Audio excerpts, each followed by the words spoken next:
Hello dear students, this is Dr. Aisha Nazuk here. Today we are going to discuss an important concept of reliability which is very much relevant for primary data collection, specifically when we use a questionnaire for the studies involving primary data collection. So let's say that we have to rely on an instrument or a questionnaire to get data on our according to our research objectives. So how can we measure the reliability of the questionnaire? First of all, uh, what is the concept of reliability? Although I won't be covering the in-depth definitions, a workable understanding of reliability is when we include, let's say, different questions in a same dimensions, whether those questions do this gel together as a set. So let's develop this understanding by using an example. Let's say that we want to measure religiosity of people who follow Islam or they are Muslims.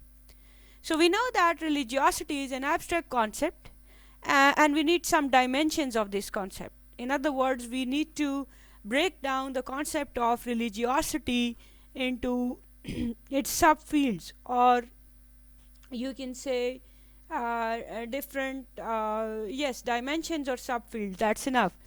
So let's say we divide the religiosity into two dimensions: actions and perceptions.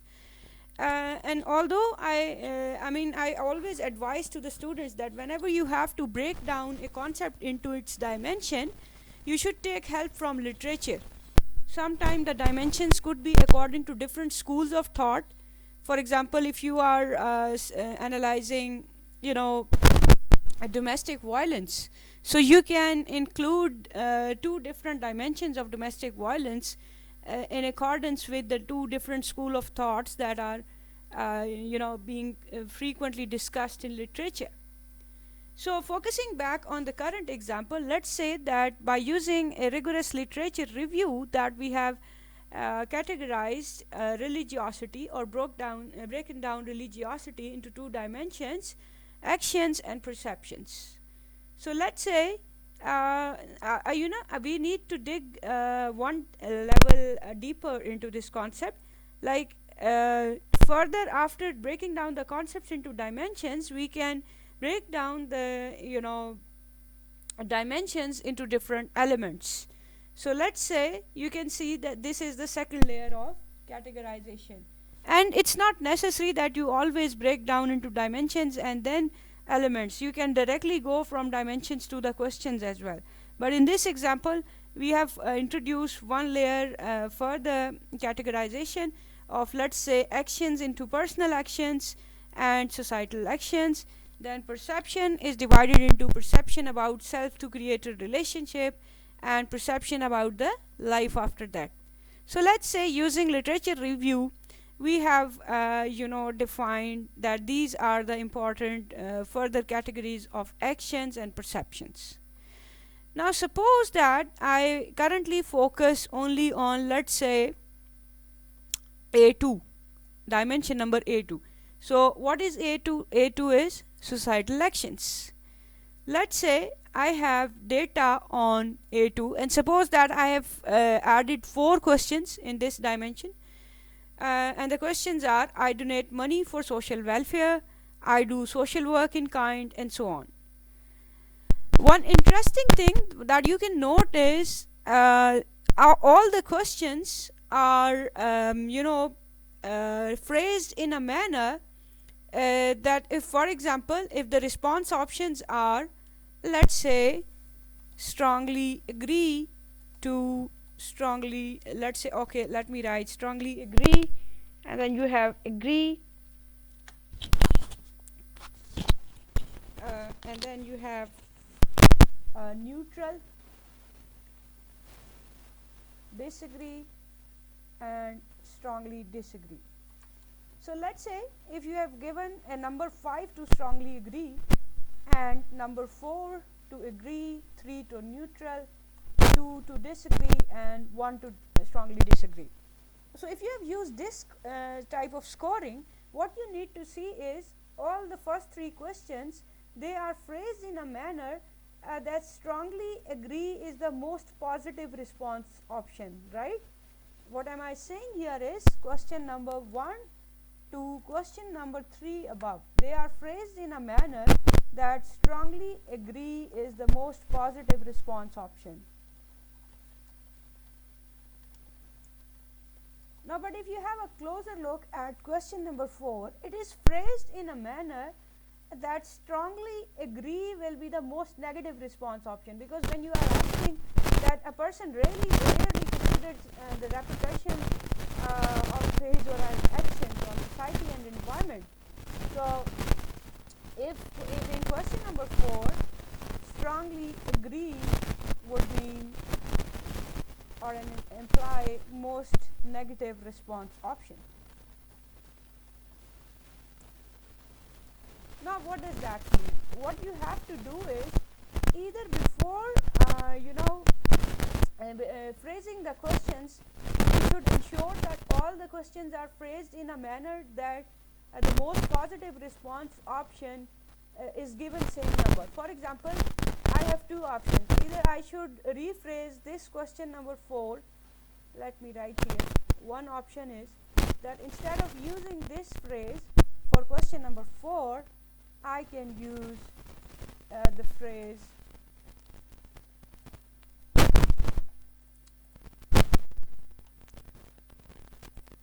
instead of rarely, I simply delete rarely. So now question number 4, this will be same like question number 1, 2, 3. So this is one response option. The other option is sometimes when you are making or phrasing questions, it's suppose necessary to phrase a question in in a manner that you strongly agree is not the most positive response option. In other words, if you have an idea of development of a questionnaire, sometimes we add purposefully we add a question which is quoted in a manner that strongly agree would mean most negative response option. Why is it done? That falls outside the domain of this video, but in general I would say sometimes when we want to let's say there is a methodology in where question number 1 is asked as it is, and later on down towards the end of the this section, maybe I can ask the same question by reverse phrasing. So why do researchers do it? Sometime if question number 1 is very important, I really want to see whether people have filled it correctly or not. I mean whether to or in other words they can be different purpose. So let's say if my purpose is I want to check whether people have correctly filled the data on question number 1, or in other words they have responded by actually reading the question rather than just sticking on a particular question. So they may add question number 1 in a reverse coded manner towards the end of the questionnaire. Anyhow, so let's say we have two options. Either we should phrase all the questions in a manner that strongly agree, or 5 would mean most positive response option. And by the way, this is not necessarily 5, 4, 3, 2, 1. You can use any other categories, and we can have 7-point or 10-point, any point Likert scale. Currently we are using 5-point Likert scale.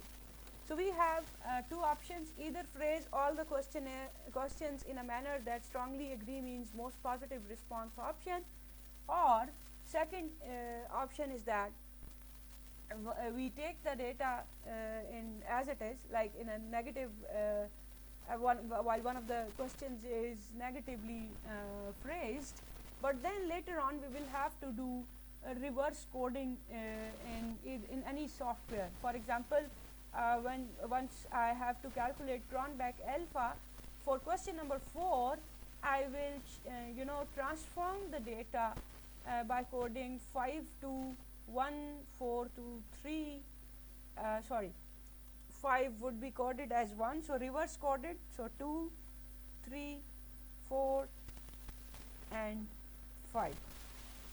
So that's how you have to reverse code in any software you are using.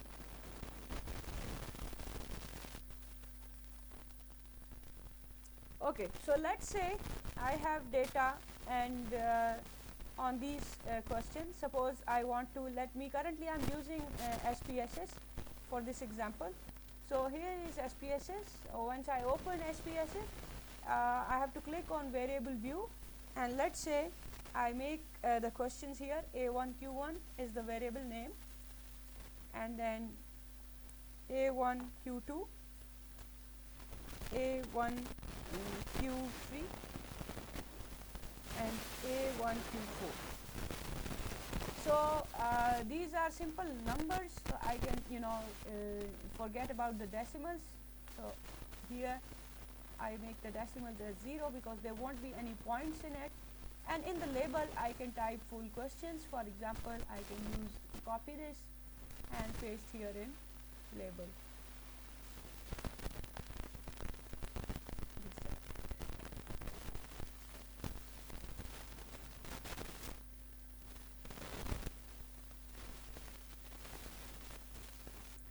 Okay, so what I can do is I can simply copy the question statement, copy them and paste them here. So I've pasted these already for your ready reference.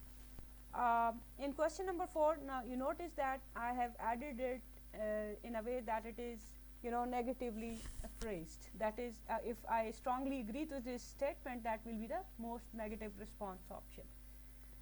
Now let's say that I can define values like 5 means strongly agree,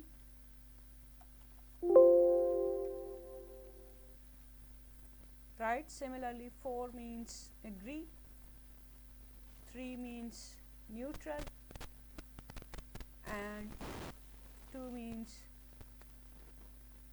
disagree, and 1 means strongly disagree.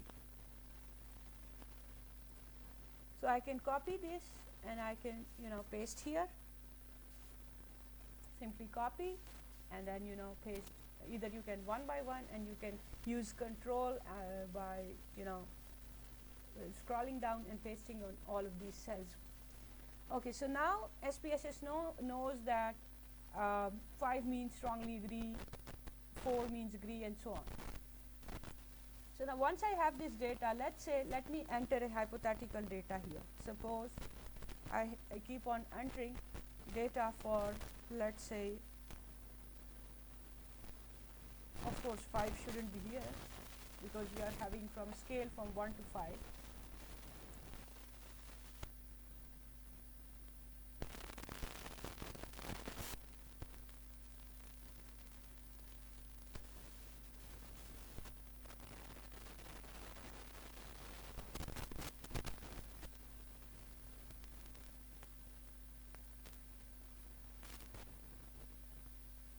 So let's say this is the reverse, the hypothetical data for 5 respondents.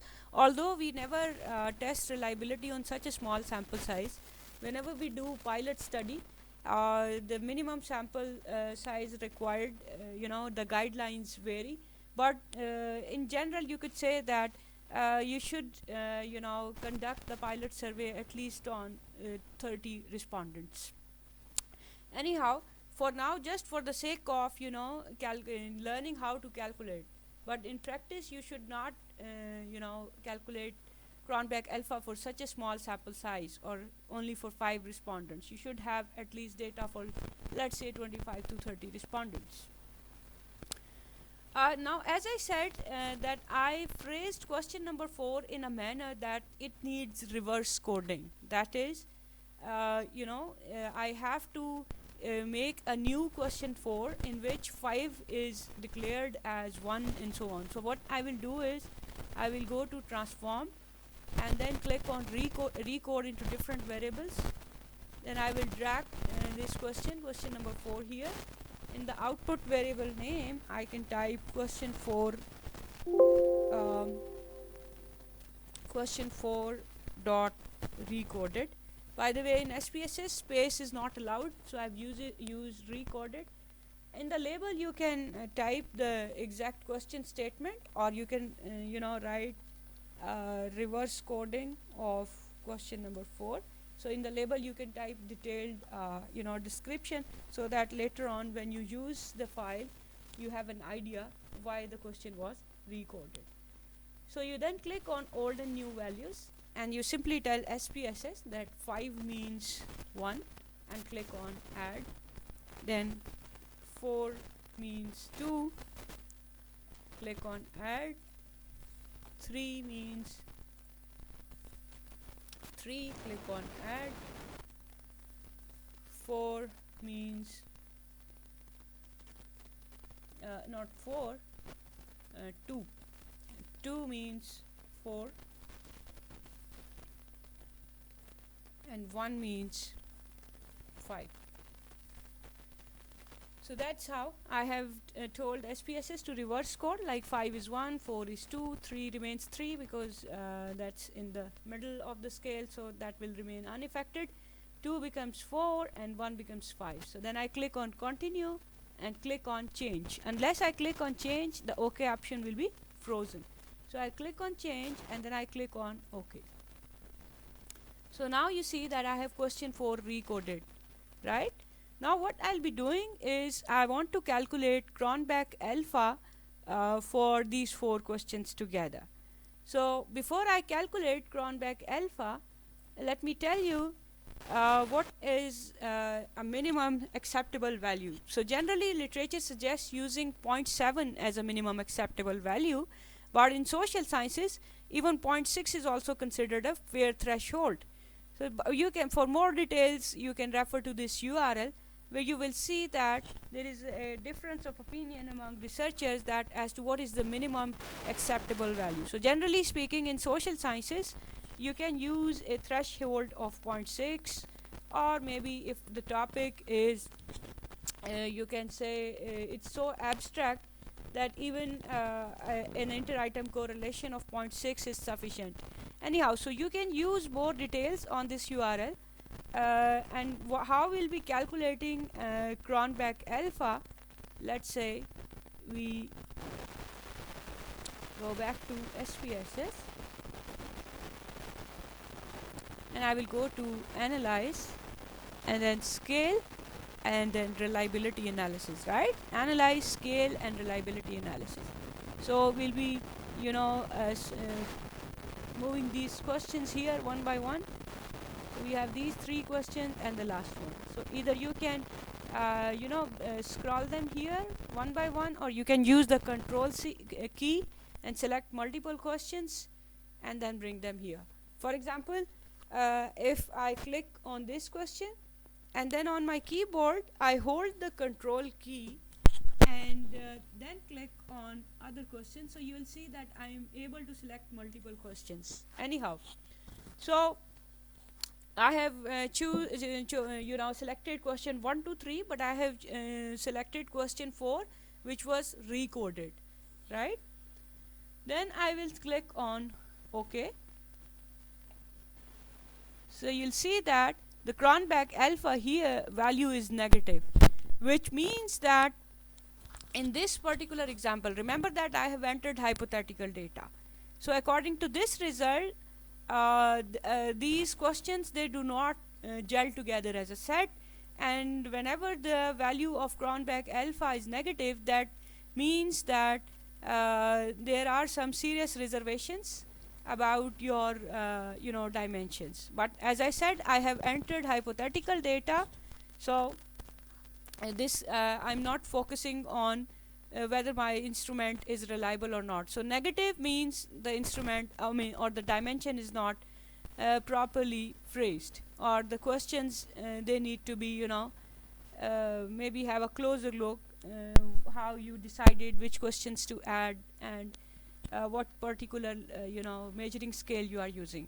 Anyhow, so if you have answer of Cronbach alpha as positive, suppose that the answer of Cronbach alpha is let's say if you are a social scientist, close to 0.6, that's workable. But one consideration is Cronbach alpha cannot measure reliability, especially when we have less than 10 questions. For example, even in this example that we were doing, we just had 4 questions. So if we have less than 10 questions, then what we should do is we should also calculate inter-item correlation test, which is simply constructing the inter-item correlation matrix and then check whether the mean or the average inter-item correlation is greater than 0.2 or not. So what we will be doing is we will be calculating inter-item correlation or developing inter-item correlation matrix. So how we can do is analyze and then we can click on correlate and bivariate. So then I'll be scrolling all these questions here and then I can click on OK. So once I click on OK, you can see that we have different values. And by the way, as I said, the data was hypothetical, but how we will generally use this correlation matrix is we ignore these diagonal entries of 1 and we just focus on the other entries, and then we calculate row wise average. For example, I'll add 0.538, 0.029 and the last value negative 0.171. As I said, negative correlation is considered questionable, but I'm repeatedly saying that I have used hypothetical data. Had I used actual data from a survey, maybe we won't be having a negative entry, or even if we have an actual survey and entry is negative, that is an indication that before conducting the pilot survey, maybe we can delete that question which is causing problem throughout the survey. For example, here even if you see question number 4 seems to be the problem, question number 4 and even question number 2, I do social work in kind. Anyhow, so if in your actual survey some of the questions are negatively correlated with the other, so before conducting the full survey, you can maybe delete that question, or yes, you can delete that question. But remember that before commenting on the inter-item correlation matrix, make sure that you are developing it correctly. That is, the questions which are required to be reverse coded, they are reverse coded, and the other ones are as it is. So what I'll be doing is I'll be calculating row wise average, excluding this one. This diagonal should be ignored. So I'll be calculating row wise average, and if the row wise average is at least 0.2, that means that the average inter-item correlation is greater than 0.2. So by the way, if you explore deeper into the insights of Cronbach alpha, it actually relies upon inter-item correlation, or the correlation between different questions in the same dimension. That is, Cronbach alpha analyzes the correlation between, let's say, question 1 and 2, 1 and 3, and so on. So but then why do we develop or we analyze inter-item correlation matrix separately, is because of the fact that sometimes when the number of questions in a dimension are less than 10, and then the findings of Cronbach alpha alone cannot determine whether the dimension or the instrument is reliable or not. So then we calculate inter-item correlation matrix, and then we calculate row wise averages. If the row wise average, remember we exclude the diagonal which contains 1. So if the row wise average is at least 0.2, that means that that particular dimension meets the minimum requirement for reliability. So this was all about measuring or analyzing the reliability of the questionnaire. I hope this video was useful, and keep providing your useful feedback in the comment section. Thank you for watching. See you soon in our next video.